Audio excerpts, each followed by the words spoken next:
Sasa moja kwa moja tunaanzia hapa kwa jamaa mmoja. Huyu mwamba alikuwa amekaribishwa kabisa katika hii familia. Sasa siku ya leo alikuwa amepewa kazi kabisa ya kumtembeza huyu madam sehemu yoyote anakotaka, kwa sababu huyu madam ndo wenye nyumba, sasa ndo familia yenyewe. Jamaa yeye ndo kakaribishwa tu, kaja kwa rafiki yake ambaye ni wa kiume ambaye yupo humu ndani.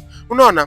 Sasa jamaa mwendo wa kumdrive huyu dada muda wote masaa 24, unaona, bila kuchoka. Sasa walipokuwa njiani kabisa barabara, walianzisha vimada vidogo vidogo. Anaulizwa kabisa huyu jamaa, wewe Alfred una mpenzi ama una? Alfred anasema kiukweli madam, kiukweli mimi sina mpenzi. Sina mpenzi. Sijui nikuulize wewe una mahusiano na mtu yoyote? Wewe una mahusiano? Sasa yule jamaa kabisa alikuwa anaitwa Alfred anamuuliza kabisa bibie kama ana mahusiano. Bibie akasema mimi sina mahusiano. Mimi sina mahusiano kwa sababu wanaume wa sasa hivi mimi siwaelewi. Nimeachika sana Alfred. Ndio maana sitaki kuwa na mahusiano. Unaona?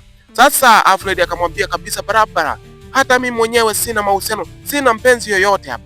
Sina mpenzi yoyote, ndio maana na mimi nipo single, natafuta mpenzi kwa sasa. Sasa aliposikia hivyo kabisa bibie akaliweka akilini kabisa, akajua kumbe huyu hana mpenzi, alafu ni mshikaji mzuri hivi. Unaona? Akawa anamkazia anamwambia mimi mahusiano bwana, mimi sitaki mahusiano. Kumbe analake jambo kabisa huyu bibie. Unaona? Ni wakishua.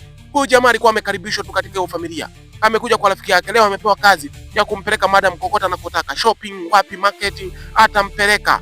Unaona? Sasa waliendesha gari mpaka majira ya usiku kabisa. Mambo yalikuwa mpola. Sasa waliporudi nyumbani, bibie ndo huyu hapa. Sasa anaanza kuelezea historia yake katika mahusiano. Anasema kiukweli Alfred, mimi mahusiano nayachukia kinoma. Kuna mwanaume mmoja nilimpata, nikampa kila kitu, nikampa mwili wangu, nikampa pesa kibao, lakini bado aliziki, akanitosa, akaenda kunichiti aisi. Sasa huyo bibie alizungumza maneno kwamba yani haelewi mpaka sasa hivi hana mwanaume, hayupo kwenye mahusiano. Sasa Alfred alimwangalia kabisa bibie anavyojieleza kwa uchungu. Anasema yani kuna mwanaume mwingine wa pili. Sio poa ndugu yangu. Yani alichonifanyia siamini katika maisha yangu. Nilimnunulia pikipiki aanze kupiga bodaboda, nikampangishia na chumba. Mwisho wa siku yeye ndo akaja akaniletea mwanamke mwingine. Unaona? Analetea mwanamke mwingine. Alafu naipeleka kesi mahakamani eti kaenda kushinda yeye. Unaona? Sasa bibie kabisa alikuwa anaelezea historia yake kabisa katika mahusiano. Hataki tena kabisa kusikia masuala ya mwanaume. Hataki. Lakini la kijana huyu aliliweka akilini kabisa. Kijana aliposema kwamba Alfred yupo single, aliliweka akilini. Aone kabisa amwadisie kwanza aone alipohangaika katika mahusiano. Anamwambia, kiukweli, yani mpaka sasa hivi kaka yangu kaniambia kabisa niache mapenzi. Niache kabisa masuala ya mahusiano haya. Tumemaliza pesa kibao. Mimi nilishawahi kabisa kumuoa mwanaume, sio mwanaume yeye kunioa mimi. Kumuoa yeye nikaenda kutoa na pesa. Nikatoa pesa kibao. Sasa mwamba akaanza kumtuliza kabisa, anamwambia basi pole sana madamu wangu. Pole sana madam. Machozi mpaka alikuwa anamtiririka kabisa, maana msongo wa mawazo ulikuwa umemtawala kwa muda mrefu, mpaka anakuja kwa kaka yake kuja kutuliza akili. Sio poa. Analia kabisa, elewi. Mwamba anamtuliza, anamwambia madam usijali, usitoe machozi, usilie. Hata mimi mwenyewe nimepitia changamoto kibao. Nimepitia changamoto nyingi zaidi ya kwako hizo. Anasema akiananiila unizidi mimi. Mimi nina changamoto chungu nzima, sielewi. Nimetoswa mpaka nikaachika. Sielewi. Sasa mwamba kabisa akamwambia usijali, mambo tutayaweka sawa. Sasa siku iliyofuata huyu bidada kabisa na Alfred walikuwa sebuleni pale. Hapo sasa wanapeana story nzuri za kufurahisha. Anasema hivi, wewe wakati upo shule ulikuwa unapenda somo gani? Huyu hapa alikuwa anapenda somo la haiba na michezo, huyu mwingine stadi za kazi. Anasema mimi nilikuwa napenda sana somo la masuala ya ususi. Alfred anamwambia nilikuwa napenda sana kuigiza. Somo la stadi za kazi kwenye mada ya kuigiza pale ndo palikuwa penyewe. Sasa walikuwa wanapiga story 2-3 hizi na hizi, lakini Alfred akamwambiaje, ila bibie, mimi nilikuwa naomba basi tuwe wapenzi kama hutojali. Yani tuwe wapenzi, yani ni watu ambao tupo karibu. Sasa bibie alipoambiwa kwamba swala la wapenzi lilimchukua muda mrefu sana kuanza kufikiria kuwa na huyu jamaa. Akasema ila sio mbaya, nitamfikiria. Sasa tunarudi kwa mwamba kabisa. Alfred siku inayofuata alikuwa jikoni akitengeneza mankuli. anatengeneza mambo ya sugar daddy, mambo ya mankuli. Sasa huyu madam akawa amedondosha kabisa chupa la maji. Jamaa akasema nikusaidie. Bibi akasema usijali, usinisaidie chochote, mimi mwenyewe natosha, usijali kabisa, kuwa na amani, wewe endelea kupika. Sasa mwamba akashangaa, huyu kadondosha chupa, amegoma hata kumsaidia. Manake ni afu leo anaonekana hayuko sawa kabisa. Au mimi nilipomwambia kwamba nataka tuwe wapenzi ndo ameanza kulifikiria hivi. Sasa mwamba siku iliyofuata kabisa ndo huyu hapa kwenye masuala ya PC, masuala ya kutengeneza program za YouTube, program za TikTok. Mwamba ndo huyu hapa. Huyu ndo jamaa kabisa aliyemkaribisha, anamwambia usiniambie kama hujalala ndugu yangu, muda wote unachezea PC. Akamwambia usijali, mimi nimelala, usijali kabisa. Akasema basi sawa, mimi naelekea kazini. Mara ghafla bidada ndo huyu hapa sasa. Bidada ndo huyu hapa akamsalimia kaka, shikamoo, mimi mwenyewe najiandaa kutoka, naelekea kazini sasa hivi. Sasa huyu bidada aliondoka kabisa kumsalimia mchizi. Unaona? Jamaa akashangaa. Sasa mbona dadangu leo haja kusalimia vipi? Kuna jambo umemkera au namna gani vipi? Achana naye huyo. Achana naye, najua kinamsumbua nini, ameumizwa sana katika mahusiano. Ameumizwa. Sasa mshikaji kabisa hakuelewa. Akasema hivi, mimi nilipomwambia kwamba nampenda au ndo tatizo hilo? Ndo tatizo. Sasa tunarudi ofisini kabisa. Bidada huyu hapa ofisini anatafuta ushauri kwa rafiki yake. Rafiki yangu, huyo kijana ambaye yupo hapo nyumbani aliyeletwa na kakangu, eti anasema kwamba ananipenda. Hivi mimi nimfanyaje huyu? Nimfikiriaje? Nimweke katika engo gani? Sasa alikuwa anafikiria kabisa. Mara ghafla mwamba huyu hapa mishale ya jioni. Sasa ilipofika mishale ya jioni kamfuata bidada. Unaona? Alfred anajieleza. Asema mimi nimekufuata kwa sababu nimeona umechelewa sana. Nimekuja na gari ya nyumbani, nimekufuata kabisa, tuondoke. Naona muda wa kazi umeisha, saa 10 mwisho. Tuondoke. Sasa bibie kabisa akaanza kumwambia, lakini sasa Alfred, mbona mapema sana? Nilikuwa nataka nitoka saa 11 leo. Alfred akasema bana, usijali, tuondoke sasa hivi. Sasa Alfred akamkumbusha kabisa, akamwambia madam, au ulikasirika nilivyokuambia kwamba mimi nakupenda? Ulikasirika kabisa kwa sababu usikuelewi. Mimi nimekuambia kwamba madam, mimi nakupenda wewe. Sasa madam akawa anajingatangata, elewi, anasema ila Alfred kiukweli. Akasema hapana. Kiukweli nini? Mimi nilivyokuambia, mimi nakupenda, nataka niwe na wewe, nataka unikabidhi moyo wako aise. Sasa madam akasema kabisa, kiukweli nimekubali, nitajaribu kuliweka sawa kwa sababu kakaangu pia hataki mimi niingie katika mahusiano, ila nitaliweka sawa, usijali, kama umetokea kunipenda, asante. Sasa bibie ndo huyo kabisa alifurahi, akaitikia wito. Unaona? Bibie ndo huyo hapo sasa, akamkumbatia mshikaji. Mambo si ndo hayo, mambo ya mankuli, mambo ya sugar daddy. Unaona? Wakaingia kabisa kwenye ndinga moja kwa moja mpaka nyumbani. Sasa siku iliyofuata ilikuwa asubuhi na mapema, huyo bibie hakwenda kazini. Mwamba ndo huyu hapa sasa, amekuja kupoa naye hapa sebleni. Baada ya kumaliza kutengeneza program za YouTube, amekuja kabisa sebleni, wapige story 2-3, wabadilishane mawazo. Sasa Alfred bila kupoa kabisa akamsogelea madam, akamwambia kama uliniambia kama unanipenda nisogelee basi.